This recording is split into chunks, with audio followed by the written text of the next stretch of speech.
प्रेम पत्र राधा स्वामी भाग चौथा प्रकार 29वां। यह देश पाप और पुण्य और मेहनत और मशक्कत और जन्म मरण का है।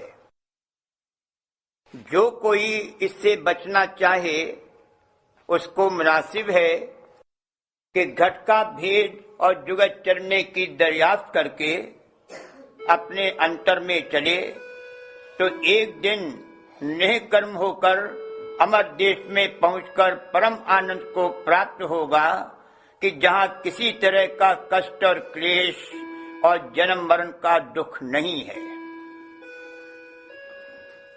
इस लोक में कोई चीज या जीव स्थिर नहीं है, यानी हमेशा कायम नहीं रहता, और जीव जो इस लोक में कार्रवाई कर रहे हैं उनका बर्तावा स्थूल देह और स्थूल मन और इंद्रियों के साथ है, यानी अपनी अपनी इच्छा के अनुसार कर्म करते हैं। जीव की बैठक इस देह में वक्त बाहर मुखी कर्म करने के आंखों के तिल में है, यानी यही कर्म का स्थान है। जब इस मुकाम से सूरत की धार अंतर में खिंच जाती है तब कोई कर्म नहीं बनता। जैसा जिसको संग मिला है और जैसा जिस किसी ने सुना या देखा या पढ़ा है उसी माफिक मन में इच्छा यानी तरंगें उठती हैं, और उनके पूरा करने के वास्ते जैसा कुछ की जतन मुकर्रर है या जैसा जिस किसी को अपनी बुद्धि के माफिक सूझता है कर्म करता है, और उस कार्रवाई में भले और बुरे कर्म जीवों की चाह जबर या हल्की होने के माफिक बनते हैं। जिस किसी को परमार्थ का कुछ पता और भेद मिला है और कर्म करने की निस्बत कुछ हिदायत हुई है, वो थोड़ा बहुत संभल कर बर्ताव करते हैं, और बाकी जीव अपने मन की चाह पूरी करने के निमित्त जैसी कार्रवाई जरूर समझें बेतकल्लुफ और बेखौफ करते हैं, और दूसरे के नफे और नुकसान और आराम और तकलीफ का कुछ सोच और विचार नहीं करते। पुण्य और पाप कर्म तीन किस्म के हैं, मन से, कर्म करके और वचन करके। सो जब जैसा मौका आ पड़े कार्रवाई करने में पाप और पुण्य का ख्याल बहुत कम जीवों को रहता है, सिवाय उन कामों के जिनकी निस्बत हाकिम से बाज पुरुष होती है या बिरादरी वाले कुछ जोर डालते हैं, लेकिन पोशीदा तौर पर निर्भय होकर इन कामों में भी जीव बरतते हैं, और फिर उनका फल जैसा कुछ की होवे इस जिंदगी में या आइंदा भोगते हैं। और जो कि इस लोक में कोई चीज या जीव ठहराऊ नहीं है, मुसाफिर के तौर पर यहाँ आना जाना मालूम होता है, और फिर थोड़ी जिंदगी और थोड़े सुख के वास्ते भलाई और बुराई करके उसका नतीजा दुख सुख सहना पड़ता है। इस वास्ते मुनासिब है कि अमर देश और परम आनंद के स्थान का, जहां जन्म मरण और किसी किस्म का कष्ट और क्लेश नहीं है, खोज लगाकर वहां के चलने का जतन किया जावे। जो ये जतन नहीं किया जावेगा तो देहियों के साथ दुख सुख का भोग और जन्म मरण का चक्कर नहीं छूटेगा, क्योंकि संतों के वचन के माफिक यह देश माया का है, और सूरत इस देश में बिना माया के गिलाफों के, जिनको देही कहते हैं, नहीं रह सकती, और ये गिलाफ हमेशा बदलते रहते हैं।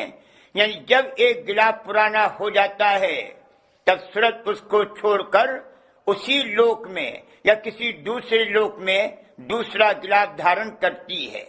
इस तरह जन्म मरण बराबर जारी रहता है, और नरदेही में और हर देही में अगले पिछले और हाल के कर्मों के माफिक दुख सुख भोगना पड़ता है।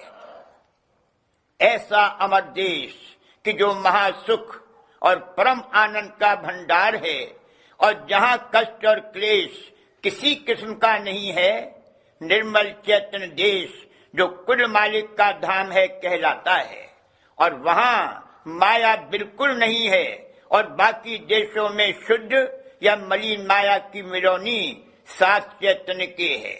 और इसी सबब से वहां पाप और पुण्य और दुख सुख और जन्म मरण जारी है।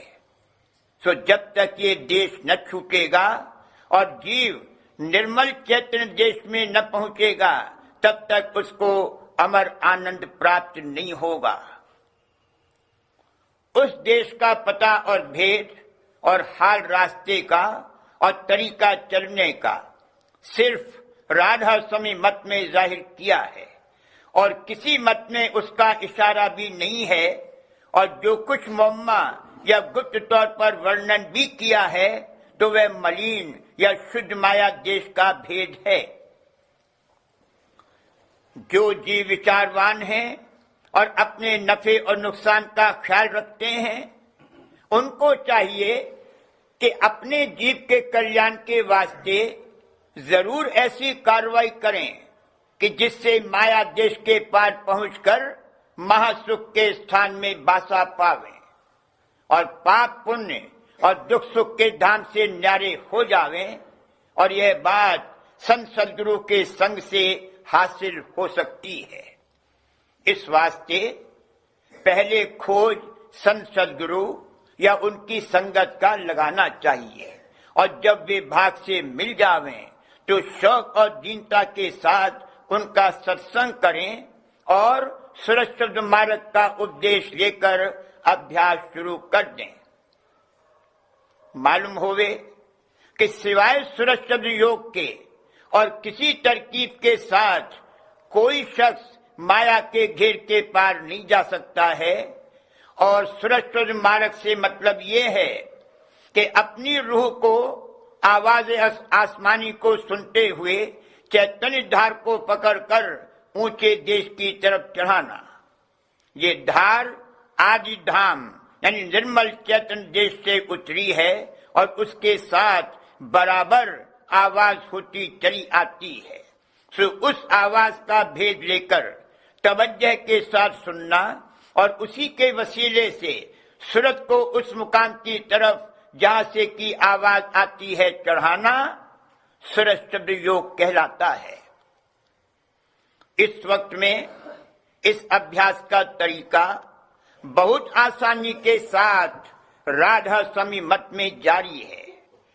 सो जो कोई अपना सच्चा उद्धार चाहे वो राधा स्वामी संगत में शामिल होकर इस अभ्यास की सहज तौर पर कमाई कर सकता है और कुल मालिक राधा स्वामी दयाल और संत सद्गुरु की सच्चे मन से शरण लेकर अपना काम बहुत आसानी के साथ बना सकता है। सब जीवों पर चाहे औरत होवे या मर्द इस अभ्यास का थोड़ा बहुत करना वास्ते उनके जीव के कल्याण के लाजिम और फर्ज है।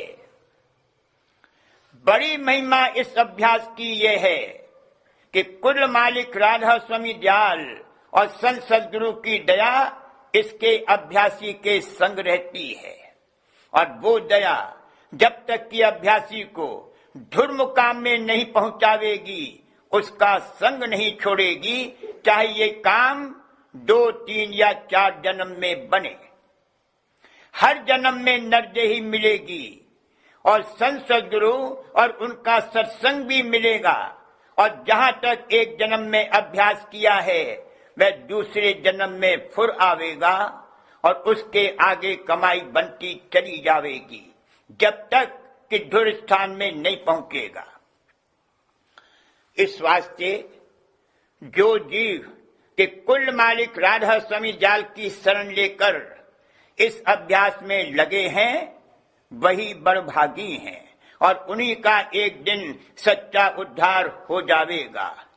और बाकी सब जीव चाहे जिस मत में होवें माया के देश में रहकर नीचे ऊंचे स्थान या जोनों में बासा पाकर दुख सुख कम या ज्यादा भोगते रहेंगे और उनका जन्म मरण का चक्कर चाहे सबेर होवे या अबेर जारी रहेगा।